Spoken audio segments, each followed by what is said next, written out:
ಪೂಜ್ಯಾಯ ರಾಘವೇಂದ್ರಾಯ ಸತ್ಯಧರ್ಮರತಾಯ ಚ ಭಜತಾಂ ಕಲ್ಪವೃಕ್ಷಾಯ ನಮತಾಂ ಕಾಮಧೇನುವೆ. ಓಂ ಶ್ರೀ ಗುರು ರಾಘವೇಂದ್ರಾಯ ನಮಃ. ಎಲ್ಲರಿಗೂ ರಾಯರ ಅನುಗ್ರಹ ಯೂಟ್ಯೂಬ್ ಚಾನಲ್ಗೆ ಸ್ವಾಗತ. ಹಾಗೆ ಯಾರೆಲ್ಲ ಇನ್ನೂ ರಾಯರ ಚಾನಲ್ನ ಸಬ್ಸ್ಕ್ರೈಬ್ ಮಾಡ್ಕೊಂಡಿಲ್ವೋ ದಯವಿಟ್ಟು ಈ ಕೂಡಲೇ ಮಾಡ್ಕೊಳ್ಳಿ. ಹಾಗೆ ವಿಡಿಯೋಗೊಂದು ಲೈಕ್ ಮಾಡ್ತಾ ಇವತ್ತಿನ ವಿಡಿಯೋನ ಮುಂದುವರ್ಸೋಣ ಬನ್ನಿ. ಇನ್ನು ರಾಯರು ನನಗೆ ಅನುಗ್ರಹ ಮಾಡ್ತಾ ಇಲ್ಲ. ಎಷ್ಟು ವ್ರತಗಳನ್ನ ಮಾಡಿದ್ರು, ಎಷ್ಟು ಸೇವೆಗಳನ್ನ ಮಾಡಿದ್ರು, ಇನ್ನೂ ಕೂಡ ನನಗೆ ಅನುಗ್ರಹ ಮಾಡಿಲ್ಲ. ನನಗೆ ನನ್ನ ಕಷ್ಟಗಳು ಪರಿಹಾರ ಆಗ್ತಾ ಇಲ್ಲ. ಇನ್ನೂ ನಾನು ಕಷ್ಟ ಅನುಭವಿಸ್ತಾ ಇದ್ದೀನಿ. ಇನ್ನೂ ಎಷ್ಟು ದಿನ ಅಪ್ಪ ನನಗೆ ಈ ನರಕ ಯಾತನೆ ಅಂತ ತುಂಬ ಜನ ಅಂದ್ಕೊಂಡಿರ್ತೀರ. ಹಾಗೆ ಕಮೆಂಟ್ ಕೂಡ ಮಾಡಿದ್ದೀರ. ಅಂಥವ್ರಿಗೆ ಈ ವಿಡಿಯೋ ತುಂಬಾ ಉಪಯೋಗ ಆಗುತ್ತೆ. ಯಾರಿಗೆ ಇನ್ನೂ ನಿಮ್ಮ ಕರ್ಮ ಕಳೆದಿಲ್ಲ ಅವ್ರಿಗೆ ಇನ್ನೂ ಕೂಡ ನಿಮ್ಮ ಕಷ್ಟಗಳು ಕೂಡ ಪರಿಹಾರ ಆಗ್ತಾ ಇರೋದಿಲ್ಲ. ನಿಮ್ಮ ಕಷ್ಟಗಳು ಪರಿಹಾರ ಆಗಬೇಕು ಅಂದರೆ ಕರ್ಮ ಕಳಿಬೇಕು ಅಂತ ಅಂದರೆ ನಾನಿವತ್ತು ಏನು ಹೇಳ್ತಾ ಇದ್ದೀನೋ ಆ ಮಂತ್ರನ ನೀವು ಪ್ರತಿದಿನ ಜಪಿಸೋದ್ರಿಂದ ನಿಮ್ಮ ಕರ್ಮಗಳು ಕೂಡ ಕಳೆಯುತ್ತೆ. ಹಾಗೆ ನಿಮ್ಮ ಕಷ್ಟಗಳು ನಿಧಾನವಾಗಿ ಪರಿಹಾರ ಆಗ್ತಾ ಬರುತ್ತೆ. ರಾಯರನ್ನು ನಂಬಿ ನೀವು ಇದೊಂದು ಮಂತ್ರನ ಪಠಣೆ ಮಾಡಿ, ಪ್ರತಿದಿನ ಪಠಣೆ ಮಾಡಿ. ನಿಮಗೆ ಖಂಡಿತವಾಗ್ಲೂ ಒಳ್ಳೆಯದಾಗುತ್ತೆ. ನಿಮಗೆ ಬೆಳಗ್ಗೆ ಆದರೆ ಬೆಳಗ್ಗೆ ಟೈಮ್ ಮಾಡಿ, ಅಥವಾ ಸಂಜೆ ಆದರೆ ಸಂಜೆ ಟೈಮ್ ಮಾಡಿ. ಸ್ನಾನ ಮಾಡಿಕೊಂಡು ಸ್ವಚ್ಛವಾಗಿ ರಾಯರದ್ದು ಫೋಟೋ ಅಥವಾ ವಿಗ್ರಹ ಏನು ಇಟ್ಕೊಂಡಿರ್ತೀರ ಅದರ ಮುಂದೆ ಕುತ್ಕೊಂಡು ಈ ಒಂದು ಮಂತ್ರ ಜಪ ಮಾಡಬೇಕಾಗತ್ತೆ. ಈ ಮಂತ್ರನ ನಿಮಗೆ ಸಾಧ್ಯ ಆದರೆ ಬೆಳಗ್ಗೆ ಅಥವಾ ಸಂಜೆ ಯಾವುದಾದ್ರು ಒಂದು ಟೈಮು 108 ಬಾರಿ ಜಪಿಸ್ಬೋದು. ನಿಮಗೆ 108 ಬಾರಿ ಜಪಿಸೋಕ್ಕೆ ಆಗ್ತಾ ಇಲ್ಲ ಅಂತ ಅಂದರೆ ಪ್ರತಿದಿನ ಬೆಳಗ್ಗೆ ಮತ್ತು ಸಂಜೆ 3, 5, 9 ಇಷ್ಟರಲ್ಲಿ ಎಷ್ಟು ಸಲ ಬೇಕಾದರೂ ನೀವು ಪಠಣೆ ಮಾಡ್ಬೋದು.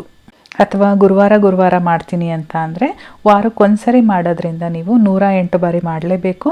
ರಾಯರ ಮಠಕ್ಕೆ ಯಾವಾಗ ಭೇಟಿ ನೀಡ್ತೀರೋ ಆ ಸಮಯದಲ್ಲಿ ಮಾಡಿ, ಅಥವಾ ಮನೆಯಲ್ಲೇ ನೀವು ವಾರ ಮಾಡ್ತೀರಲ್ವ, ಪೂಜೆ ಎಲ್ಲ ಆದಮೇಲೆ ರಾಯರ ಮುಂದೆ ಕೂತ್ಕೊಂಡು ಈ ಮಂತ್ರ ಜಪ ಮಾಡಬೇಕಾಗತ್ತೆ. ವಿಡಿಯೋನ ಕೊನೆವರೆಗೂ ನೋಡಿ, ಕೇಳಿಸ್ಕೊಳ್ಳಿ ಯಾವ ರೀತಿ ಹೇಳೋದು ಅಂತ ಹೇಳ್ಬಿಟ್ಟು. ಹಾಗೆ ಬೇಕಾದರೆ ಬರೆದಿಟ್ಕೊಳ್ಳಿ, ನಾನು ಅದರದ್ದು ಅರ್ಥದ ಸಮೇತ ವಿವರಣೆ ಕೊಡ್ತೀನಿ. ಇದು ಬಂದ್ಬಿಟ್ಟು ಗುರುರಾಯರ ಗಾಯತ್ರಿ ಮಂತ್ರ ಅಂತ ಹೇಳಿ ಕರೀತಾರೆ. ಗುರು ರಾಘವೇಂದ್ರ ಸ್ವಾಮಿಗಳ ಗಾಯತ್ರಿ ಮಂತ್ರ ಅಂತ ಅಂದ್ರೇ ತುಂಬಾ ಶಕ್ತಿಶಾಲಿ, ಅದೊಂದು ಪವಿತ್ರವಾದ ಮಂತ್ರ. ಈ ಗಾಯತ್ರಿ ಮಂತ್ರ ನೀವೊಂದು ಜಪ ಮಾಡೋದು ಕಲ್ತ್ಬಿಟ್ರೆ ನಿಮ್ಮ ಕಷ್ಟಗಳು ಹೀಗೆ ನೀರು ಕುಡ್ದಂಗೆ ಹೋಗ್ತಾ ಇರುತ್ತೆ. ಖಂಡಿತವಾಗ್ಲೂ ಇದನ್ನು ಅಂದರೆ ನೀವು ಇವತ್ತು ಹೇಳಿದ್ರಿ ನಾಳೆ ಕಷ್ಟ ಕಳೆಯುತ್ತೆ ಅಂತ ನಾನು ಹೇಳ್ತಾ ಇಲ್ಲ. ಜಪ ಮಾಡಿ ಮಾಡಿ ಮಾಡಿ ನಿಮ್ಮ ಕರ್ಮನ ಕಳ್ಕೋಬೇಕು. ಫಸ್ಟು ನೀವು ನಿಮ್ಮ ಕರ್ಮ ಎಲ್ಲ ಕಳೆದ ಮೇಲೆ ನಿಮ್ಮ ಕಷ್ಟಗಳು ಹಾಗೇ ಕಳೆದೋಗುತ್ತೆ. ಬನ್ನಿ ಇವಾಗ ಯಾವ ರೀತಿ ಹೇಳೋದು ಅಂತೇಳಿ ನೋಡ್ಕೊಳ್ಳೋಣ. ಶ್ರೀ ಗುರು ರಾಘವೇಂದ್ರ ಸ್ವಾಮಿಗಳ ಗಾಯತ್ರಿ ಮಂತ್ರ ಈ ರೀತಿ ಇರುತ್ತೆ. ಓಂ ವೆಂಕಟನಾಥಾಯ ವಿದ್ಮಹೆ ಸಚ್ಚಿದಾನಂದಾಯ ಧೀಮಹಿ ತನ್ನೋ ರಾಘವೇಂದ್ರ ಪ್ರಚೋದಯಾತ್. ಇನ್ನೊಮ್ಮೆ ಹೇಳ್ತೀನಿ. ಓಂ ವೆಂಕಟನಾಥಾಯ ವಿದ್ಮಹೆ ಸಚ್ಚಿದಾನಂದಾಯ ಧೀಮಹಿ ತನ್ನೋ ರಾಘವೇಂದ್ರ ಪ್ರಚೋದಯಾತ್.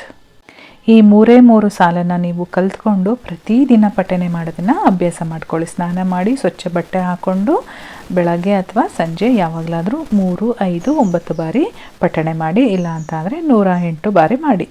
ಇಲ್ಲಿ ಹಾಗಂದರೆ ಅರ್ಥ ಏನು ಅಂತ ಕೂಡ ನಾನು ಹೇಳ್ತೀನಿ. ಓಂ ವೆಂಕಟನಾಥಾಯ ವಿದ್ಮಹೆ ಅಂತ ಅಂದರೆ ಶ್ರೀ ವೆಂಕಟನಾಥ ಅಂತೇಳಿ, ಅಂದರೆ ರಾಘವೇಂದ್ರ ಸ್ವಾಮಿಗಳ ಪೂರ್ವಾಶ್ರಮದ ಹೆಸರು. ಆ ಹೆಸರು ಹೇಳೋದ್ರಿಂದ ಅವರ ದರ್ಶನ ಆದಂಗೆ ನಮಗೆ ಆಗುತ್ತೆ. ಹಾಗೆ ಸಚ್ಚಿದಾನಂದಾಯ ಧೀಮಹಿ ಅಂತ ಅಂದರೆ ಸಚ್ಚಿದಾನಂದ ಸ್ವರೂಪಿಯಾದ ಗುರುಗಳನ್ನು ನಾನು ಧ್ಯಾನಿಸ್ತಾ ಇದ್ದೀನಿ ಅಂತ.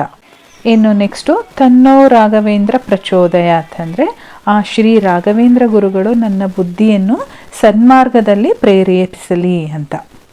ಸೊ ಇವಾಗ ಗೊತ್ತಾಯಿತು ಮಂತ್ರ ಯಾವುದು ಅಂತಲೂ ಗೊತ್ತಾಯಿತು, ಆ ಮಂತ್ರಕ್ಕೆ ಅರ್ಥ ಏನಿದೆ ಅನ್ನೋದು ಕೂಡ ಗೊತ್ತಾಯಿತು. ಇನ್ಮೇಲೆ ರಾಘವೇಂದ್ರ ಸ್ವಾಮಿಗಳನ್ನ ಈ ಮಂತ್ರದಿಂದ ಖಂಡಿತವಾಗ್ಲೂ ಪ್ರತಿದಿನ ನೀವು ಜಪ ಮಾಡಿ ಪಠನೆ ಮಾಡಿ ನಿಮ್ಮ ಕರ್ಮಗಳನ್ನ ಕಳ್ಕೊಳ್ಳಿ. ಹಾಗೆ ನಿಮ್ಮ ಕಷ್ಟಗಳನ್ನೂ ಕೂಡ ಬೇಗ ಕಳೆದೋಗಲಿ ಅಂತ ನಾನು ಕೂಡ ರಾಯರ ಹತ್ರ ಪ್ರಾರ್ಥಿಸ್ತೀನಿ. ಇವತ್ತಿನ ವಿಡಿಯೋ ಎಲ್ಲರಿಗೂ ಅನುಕೂಲ ಆಗುತ್ತೆ. ಯಾರ್ಯಾರೆಲ್ಲ ರಾಯರ ಭಕ್ತರಿದ್ದಾರೋ ಅವ್ರು ಯಾರು ಕೂಡ ನೋಡಿಲ್ಲ ಅಂತ ಅಂದರೆ ನಿಮ್ಮ ಫ್ರೆಂಡ್ಸ್ ಬಳಿ ಇರ್ತಾರಲ್ಲ ಅವ್ರಿಗೆ ಈ ವಿಡಿಯೋನ ಶೇರ್ ಮಾಡಿ. ಹಾಗೆ ವಿಡಿಯೋಗೊಂದು ಲೈಕ್ ಮಾಡಿ. ಯಾರ್ಯಾರೆಲ್ಲ ಭಕ್ತರಿದ್ದೀರೋ ಅವರು ಓಂ ಶ್ರೀ ಗುರು ರಾಘವೇಂದ್ರಾಯ ನಮಃ ಅಂತ ಕಮೆಂಟ್ ಸೆಕ್ಷನಲ್ಲಿ ಬರೆಯೋದಂತೂ ಮರಿಬೇಡಿ. ನಾನು ಮತ್ತೆ ಮುಂದಿನ ವಿಡಿಯೋದಲ್ಲಿ ಸಿಗ್ತೀನಿ. ಅಲ್ಲಿವರೆಗೂ ಧನ್ಯವಾದಗಳು.